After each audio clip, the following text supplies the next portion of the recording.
Salam sejahtera dan bertemu kembali di channel saya BP Jaya. 4 ejen warga asing ditahan.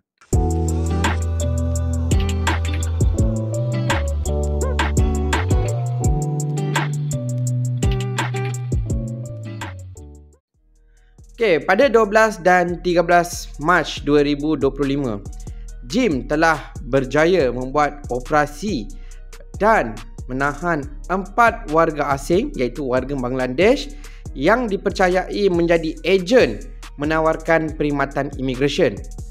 Operasi ini masing-masing dijalankan di 4 lokasi di sekitar Kuala Lumpur dan 3 lokasi di sekitar Bukit Raja Selangor. So ada 2 lokasi operasi ini dijalankan.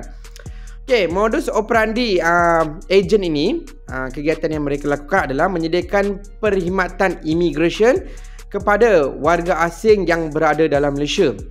Dia jadi immigration part time pula lebih kurang macam tu.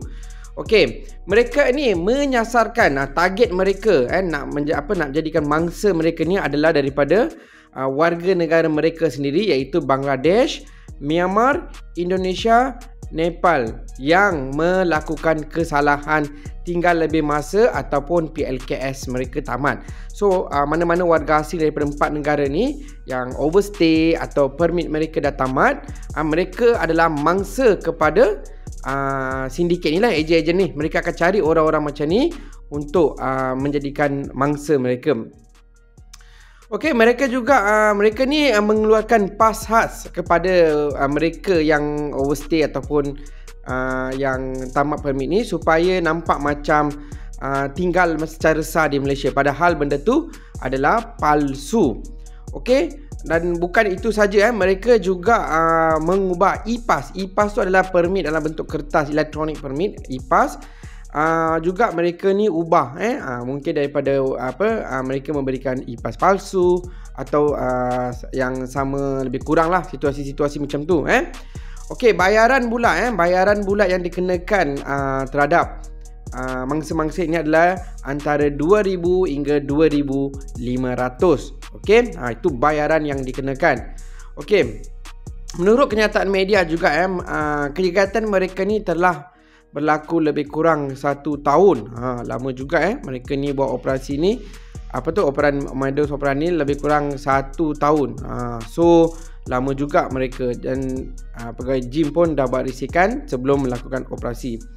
Daripada 4 warga Bangladesh yang ditahan, suspek yang ditahan tu, 2 daripada mereka mempunyai permit tetapi di bawah pembinaan, PLKS pembinaan. Manakala 2 lagi telah tinggal lebih masa. So 2 ni ada permit tapi sektor pembinaan, 2 lagi telah tinggal lebih masa. Dan mereka ni disiasat di bawah Seksyen 12(1)F Akta Pasport dan Seksyen 56(1A)(A) Akta Immigration. Mereka ni disiasat mengikut seksyen ni lah. Dalam operasi ni pihak JIM merampas 134 naskah pasport. 134 pasport dirampas di lokasi yang mereka ni ditangkap. Daripada 134, sebanyak 117 pasport adalah pasport Bangladesh. Nepal ada 4 pasport, Myanmar dan Indonesia ada 6 dan India ada 1 pasport. Turut disita adalah 2 kenderaan Pro 2 iaitu Alza dan Ativa. Jadi selain daripada mereka, 1 perempuan warga negara Malaysia dan 3 lelaki warga negara Bangladesh diberikan notis hadir ke pejabat bagi membantu siasatan. Sekarang ni warga asing pun dah menjadi ejen untuk mengaut keuntungan. Jadi kepada warga asing kat luar sana yang ada permit, yang dah overstay, kalau ada masalah sila berurusan terus di pejabat imigresen. Bukannya berurusan dengan ejen dan kamu akan dapat benda palsu. Bila benda palsu pun kena tangkap juga. Daripada kena benda palsu, baik minta majikan kamu berurusan terus dengan pejabat imigresen.